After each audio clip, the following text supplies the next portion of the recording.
สวรรณเขตแจ้งการระดมทุนช่วยเหลือผู้ประสบภัยน้ำท่วม 8,968 ครอบครัว ประมาณ 42,212 คน วันที่24สิงหาคม2026คณะคุ้มครองภัยพิบัติแขวงสวรรณเขตออกแจ้งการเลขที่2308ทับคปคเพื่อระดมทุนไปช่วยเหลือผู้ประสบภัยพิบัติน้ำท่วมปี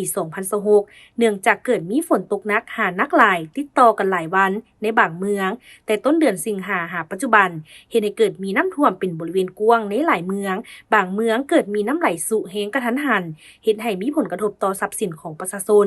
อิงตามการรายงานของคณะกรรมการคุ้มครองภัยพิบัติขันเมืองในทั่วแขวงได้รับผลกระทบ13เมือง1นครในนั้นมีน้ำท่วมเรือนซ่านประชาชนทั้งหมด10เมืองมี177บ้าน 8,968 ครอบครัวมีประชาชน 40,212 คนหญิง 21,585 คนได้รับผลกระทบเรือนเปเพ3หลังมีเงินซ่านประชาชนถูกน้ำพัดไหลไปตามกระแสน้ำจำนวน17หลังคา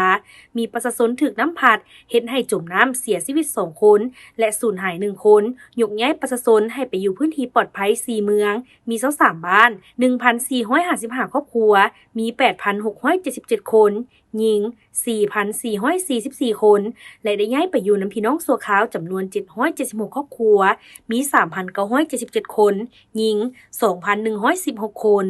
เนื่องจากผลกระทบที่เกิดขึ้นเป็นบริเวณกว้างและหลายพื้นที่เพื่อเป็นท่าแห่งในการประกอบส่วนช่วยเหลือผู้ประสบภัยพิบัติที่เกิดขึ้นคณะกรรมการคุ้มครองภัยพิบัติขันแขวงจึงขอแจ้งมายังบรรดาลเพื่อมีส่วนร่วมในการประกอบส่วนช่วยเหลือทางด้านงบประมาณเครื่องอุปโภคบริโภคเพื่อช่วยเหลือประชาชนผู้ที่ถูกผลกระทบตามความสมัครใจสำหรับผู้ที่ประสงค์อยากร่วมบริจาคช่วยเหลือผู้ประสบภัยน้ำท่วมสามารถประสานมายังกองเลขาคณะกรรมการคุ้มครองภัยพิบัติขันแขวงห้องว่าการแขวงเบอร์โทรติดต่อดังนี้หรือท่านใดมีจุดประสงค์อยากบริจาคก็สามารถโอนเงินผ่านบัญชีธนาคารตามเลขบัญชีดังนี้